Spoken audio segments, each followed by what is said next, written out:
तू सखी, तू प्रिया, तू रूपा, तू मोहिनी. स्वामिनी, स्वामिनी, स्वामिनी. स्वामिनी अत्याधुनिक आणि पारंपरिक साड्यांचं विलोभनीय दालन. तुमची आवड जाणणारं, तुमचं सौंदर्य उजळवणारं स्वामिनी. सौभाग्य सुंदर लेऊनी वसने उभी मन भावनी. स्वामिनी विझिलँड बिल्डिंग, कुमठेकर रोड, पुणे. साड्यांची महाराणी स्वामिनी.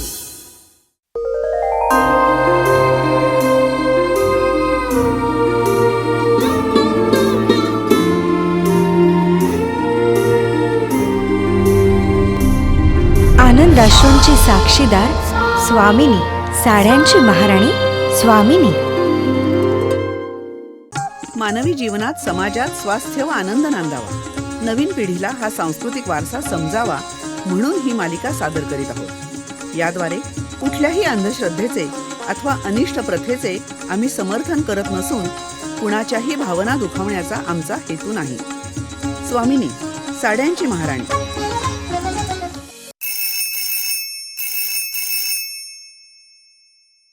हॅलो, हा कोण? अगो बाई बंड्या.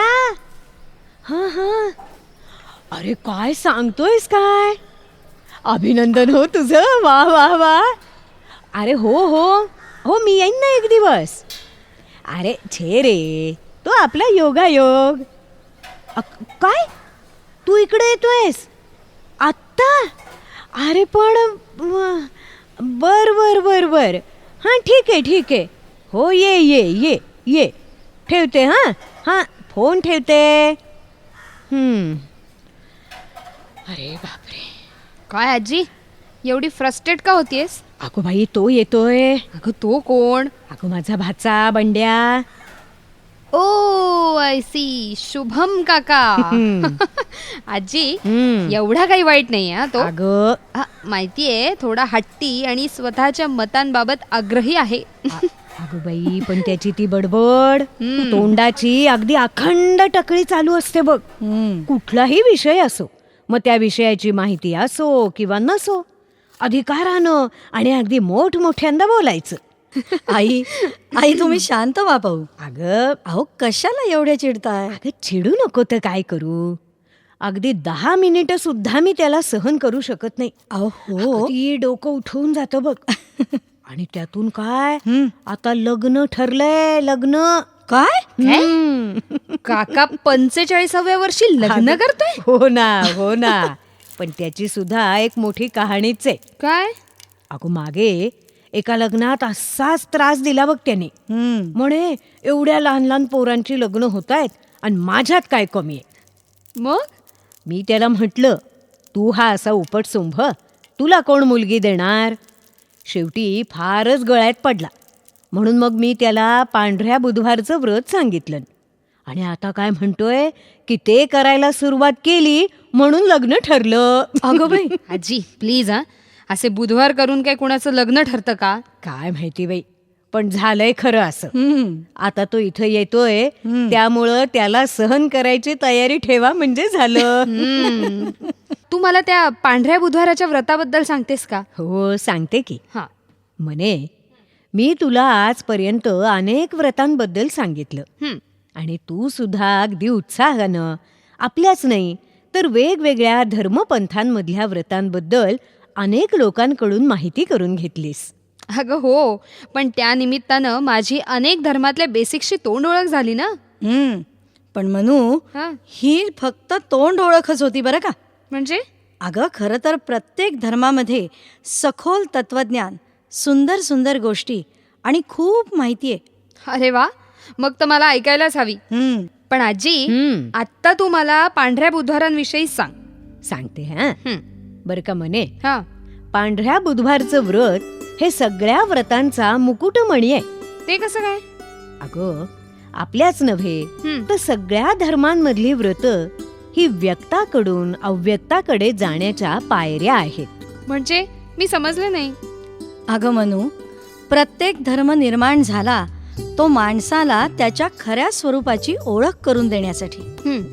मी कोण आहे, कुठून आलो, कुठे जाणार, माझ्या या भयानक दुःखी जराजर्जर एकाकी आयुष्यात काही फरक पडणार आहे का? या आणि अशा अनेक प्रश्नांना सामोरं जाऊन त्याची उत्तरं शोधायची तर कॉन्सन्ट्रेशन हवं. आणि रोजच्या व्यवहारात ते कॉन्सन्ट्रेशन अशक्यच आहे. म्हणे अगं वेळ असतो पण तो कसा वापरायचा हे समजत नसतं. आणि म्हणून व्रतांच्या आचरणातून ही एकाग्रता साधायची असते. आता इतर खूपशा व्रतांमध्ये काही उपवास सांगितलेत, पूजा सांगितल्यात, पण पांढऱ्या बुधवाराचं व्रत मात्र त्याहून अधिक काही सांगतं आणि म्हणून मला ते जास्त श्रेष्ठ वाटतं. आजच स्वामिनी सारीज पुणे या यूट्यूब, फेसबुक आणि इंस्टाग्राम या सोशल मीडिया प्लॅटफॉर्मला भेट द्या, सबस्क्राईब करा आणि स्वामिनीशी कनेक्ट व्हा. आजी काय काय गोष्टी सांगितल्यात ग? आता बघ साधारणपणे 11 पांढरे बुधवार करणं हा त्यातला महत्वाचा भाग. पण अनेकदा काय होतं की लोकांना ह्या व्रताची गोडी लागते आणि ते 11च्या टप्प्यात अधिक वेळा सुद्धा हे पांढऱ्या बुधवारचं व्रत करतात. हो ना, बर का म्हणे. आणि या दिवशी उपवास तर करायचा असतोच, पण यात काही वेगळी सुद्धा पथ्य आहेत. म्हणजे बघ की या दिवशी फक्त पांढरे आणि आळणीच पदार्थ खायचे असतात. म्हणजे तिखट मीठ न घातलेले. बरोबर. या दिवशी पांढरी वस्त्र, पांढऱ्याच वस्तू वापरायच्या असतात. आणि दिवसभर फारसं बोलू नये. शक्यतो दिवसभर मौन पाळलं तर अतिउत्तम. बापरे, दिवसभर मौन म्हणजे शुभम काकाला शिक्षाच की. हो ना, म्हणूनच वाटतंय कसं पाळलं व्रत त्यानं देव जाणे. आणि बर का म्हणे, या दिवशी सकाळी आंघोळ करून शुचिरभूत झाल्यावर पहिल्यांदा हातात पांढरी फुलं घ्यायची आणि आपल्या कुलस्वामिनीचं स्मरण करायचं असतं. शक्यतो तिचा 108 वेळा जप करावा. मग कुलदैवतेची पूजा करायची, हळदी कुंकू व्हायचं आणि ती शुभ्र फुलं तिला अर्पण करायची. आणि मग तिचा मंत्र म्हणायचा. कोणता? नमो देव्यै महादेव्यै शिवायै सततं नमः. नमः प्रकृत्यै भद्रायै नियताः प्रणताः स्मताम्. आणि नंतर कुलदेवतेचं स्मरण करून तिला दूध साखरेचा नैवेद्य दाखवावा. आणि बरं का मनू, या सगळ्या पूजा विधीच्या वेळी माता भगवती अव्यक्त स्वरूपात सतत आपल्या सोबत आहे अशी भावना सतत आपल्या मनामध्ये बाळगायची. बरं का? अगं, केवळ पूजेच्याच वेळेला नाही तर संपूर्ण दिवसभर माता भगवती आपल्या सोबत आहे असं समजायचं. काम करताना सुद्धा तिचंच ध्यान करायचं. या व्रतामध्ये आपण जसजसे एकाग्र होत जाऊ तसा एक वेगळाच अत्यानंदाचा, चैतन्याचा अद्भुत अनुभव आपल्याला यायला लागतो. आणि पुढे पुढे तर देवतेजवळ उभं राहिल्यावर क्षणभर का होईना पण आपल्या अंगावर रोमांच उभे राहिल्यासारखे वाटते. ही खरी भक्ती मार्गाची सुरुवात. खरे. मग देवीला पांढरा नैवेद्य दाखवून तो प्रसाद आपणच खायचा.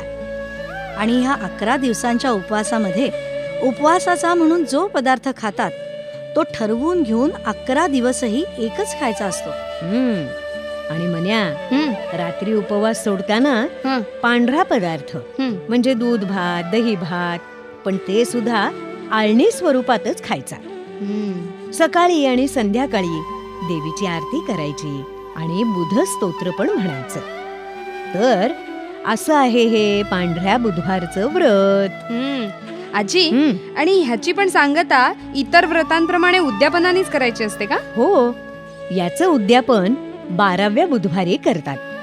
या दिवशी गोडाचा नैवेद्य करून एखाद्या सच्शील समाधानी सुवासिनीला जेवायला बोलवायचं. पांढरी फुलं, पांढरं कापड आणि दक्षिणा देऊन तिची ओटी भरायची आणि या व्रताची सांगता करायची. वा आजी, हे व्रत सर्वात श्रेष्ठ आहे असं तू का म्हणालीस हे मला आत्ता कळलं. हो ना? अरे वा वा वा, हा बघ आला शुभम. ये. नमस्कार मावशी. अरे हे काय रे, हे आल्या आल्या आरडाओरडा नाही, आक्रस्ताळेपणा नाही, वचा वचा बोलणं नाही. शुभम, अरे किती बदललायस तू. हो. आणि आज अगदी प्रसन्न, एकदम प्लेझंट वाटतात.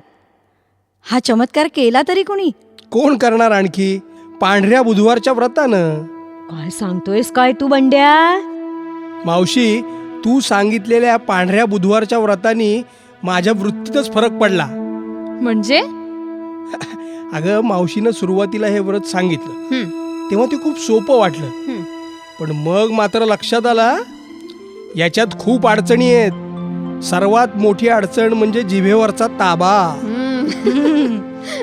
म्हणजे तुमची बडबड ना? अगं, नुसतं तेच नाही. एका बुधवारी म्हणजे मला वाटतं दुसऱ्या किंवा तिसऱ्याच मला संध्याकाळी चिकन खायची अनिवार्य इच्छा झाली. अरे बापरे, मग रे बंड्या? अगदी मन आवरे ना. तेव्हा हॉटेलात जाऊन भरपेट चिकन खाल्लं. शी शी शी, म्हणजे व्रत मोडलंस की रे? हो ना. त्या रात्री मला पण झोप लागली नाही. स्वतःची किळस वाटायला लागली. इतके आपण वासनेचे गुलाम आहोत. ते काही नाही, हे मुळातूनच संपवावं असं ठरवलं. म्हणून मग रोज सकाळी नेमानं चिकनच्या दुकानात गेलो. हे काय नवीन? तिथे कोंबडी कापण्याची पद्धत भयंकर आहे हो. शी, आणि ते तू बघायला जात होतास? आणि ते प्रत्यक्ष बघितल्यावर चिकन खायची वासनाच संपली माझी. मग मी विपश्यना केली. महिनाभराचं मौन. तिथे मला मौनाचं सामर्थ्य कळलं. मग मला पांढऱ्या बुधवारचं व्रत अवघड गेलं नाही. आता मला वेगळं व्रत करावं लागत नाही. ते माझ्या अंगात मुरलं. साधना सुरू झाली. शुभम, अरे तू एवढा बदलशील असं वाटलं नव्हतं हो. मावशी, माझं लग्न हा व्रताचाच एक भाग आहे. म्हणजे? अगं, जिच्याशी मी लग्न करतोय ना, ती मुलगी मूकबधीर आहे. काय सांगतोयस? आणि अनाथ पण आहे. तिचा सांभाळ करण्यासाठी मी तिच्याशी लग्न करतोय. अरे वा. आणि मावशी, हा सगळा पांढऱ्या बुधवारच्या व्रताचा परिणाम आहे. अलंपना, तुसी ग्रेट हो. तोहफा कबूल करो. आजच स्वामिनी सारीज पुणे या यूट्यूब, फेसबुक आणि इंस्टाग्राम या सोशल मीडिया प्लॅटफॉर्मला भेट द्या. सबस्क्राईब करा आणि स्वामिनीशी कनेक्ट व्हा. श्रोते हो, आपण ऐकत होता साड्यांची महाराणी स्वामिनी द्वारा प्रायोजित व्रतकथामाला स्वामिनी. संकल्पना नावेद आणि जावेद शेख. निवेदन सुनेत्रा मंकणी, रवींद्र मंकणी. लेखन प्रताप देशमुख. सहभाग रवींद्र बापट, वृषाली पटवर्धन, सायली बापट, मानसी लोणकर, हितेंद्र नाईक, गौतम बापट. निर्मिती व्यवस्था शेखर काळे. ध्वनी व्हायब्रेनिया द स्टुडिओ. ध्वनिमुद्रण सुनील पानसरे. निर्मिती रोहन्स आय पुणे.